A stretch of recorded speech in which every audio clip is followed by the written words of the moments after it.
Hey everyone, thank you so much for clicking on this Netflix review. The fact that you only sacrifice a few minutes out of your day to consume my content really does mean the world to me. For those of you that are not aware, I try to release as much as possible when it comes to new releases on Netflix. So if you're ever curious about whether something is good or bad or average or just terrible, come to my channel and I'll let you know. Guys, subscribe if you haven't yet because I want to become your go-to Netflix guy. And today we're going to be talking about Skater Girl, which was ultimately like a bowl of soup, in my opinion. It wasn't too cold, but it wasn't hot enough that you could enjoy it. And it's not even like they gave you bread that you could like dip it in. It just sat there, it was soup. But ultimately, Skater Girl is about a little girl that lives in a rural village in India. And ultimately, she discovers she has this passion for skating. But ultimately, how she discovers the skateboard is we have this 30-year-old British Indian woman who comes in and she decides that these children need something that they can enjoy and engage with in their lives. And she donates a bunch of different skateboards to the children of the surrounding villages, and she ultimately builds them a skate park so that they have an escape from just the slums and the nastiness of their everyday lives. So we have our protagonist who's now realized she's got this passion for skateboarding, and that's what she decides to basically pursue.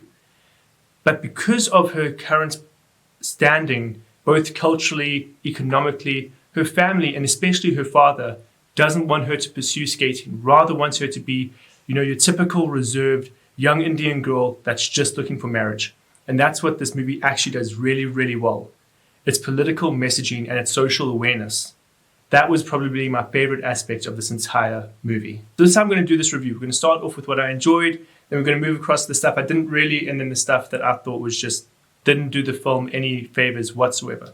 To start off with, let's talk about the film's political messaging and its social commentary. Brilliant.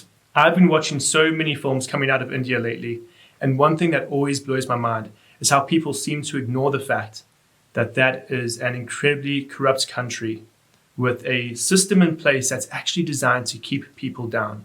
In this film, it brings acknowledgements to the caste system and to the unspoken rules and the unspoken expectations of different levels of individuals.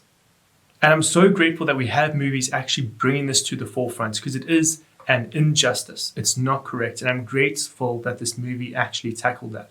I feel like more mainstream movies have to bring awareness to the injustice that's happening in India. And this film did that really well. You really feel like you can relate to the characters. And when things don't go their way, it's not right.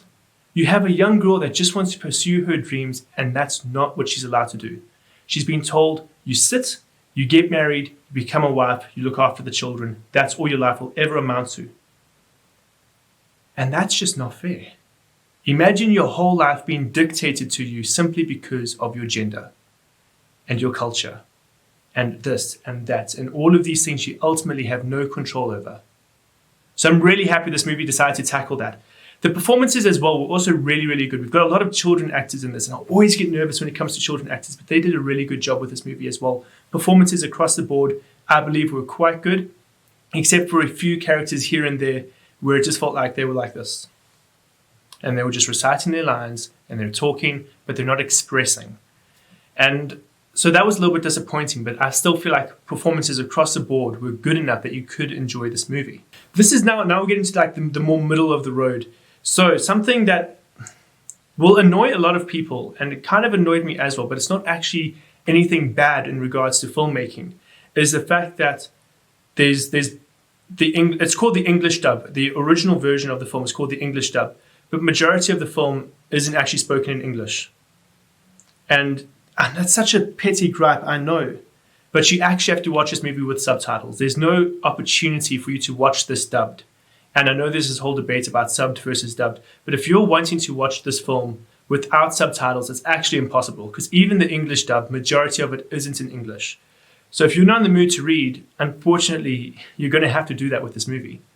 Then another thing I really didn't enjoy as much was the cinematography. I'm not going to say the cinematography for this film was bad, but it definitely wasn't the best thing I've ever watched. There were a few scenes that were shot really well and they were very pretty. Especially this one scene where we've got our characters skateboarding at night and they've got their torches attached to the front of their skateboards and we see all these lights moving around. That was very pretty. That was a lot of fun to watch. But there's so many different scenes in this movie where the camera just doesn't feel right. A good example of this is we're busy traveling, and I'm assuming it was a tuk-tuk, one of those three-wheeled vehicles, and the vibrations are hectic. It's like this, and you can tell that they put the tripod in the vehicle, and so the whole shot is like this. And you can tell that they've tried to stabilize it, but then there's this, the character's almost vibrating. You can see their hair is vibrating and their skin is vibrating and everything. And I understand when you're filming in vehicles, it's incredibly difficult, but that's also why they usually have the camera outside of the vehicle facing in. But this was filmed in the exact same vehicle. So you've got all of these little vibrations and stuff like that. And there's a few different situations like that as well, where I feel like they may have stabilized some of the shots in post-production, and you can kind of see it. Sorry, that's just my personal opinion when it comes to cinematography for this film. As someone that edits a lot of stuff, I edit tons of stuff daily, I can see when something's being stabilized through post-production, and it does stick out. There's also a shot at the end, and I'm pretty sure this was not filmed for the film, but it was used in the film. And this is a drone shot where it's busy zooming out. It's about the skate park, because ultimately the film isn't based on a real story, but the skate park that's being built to help uplift the community, that's real. And this movie was actually filmed and produced to promote that skate park and the different campaigns around it. But there's a shot where, and I can guarantee it was shot for real life, but the drone itself like skips frames. And so again, it's little things like that that just stick out to you, and you just feel, okay, okay, that's not necessarily to this professional level that we were expecting, but it's not necessarily bad in any way, shape, or form. Then we finally get the thing I really didn't like most about the film, which is the conclusion. So many storylines are completely dropped. There's actually not a conclusion to this film. The film ends on a happy note with a character doing something. But there's so many different threads that this narrative has woven that are just completely unresolved. And the film ends so suddenly as well. The credits came out, I was like, well, that was unexpected.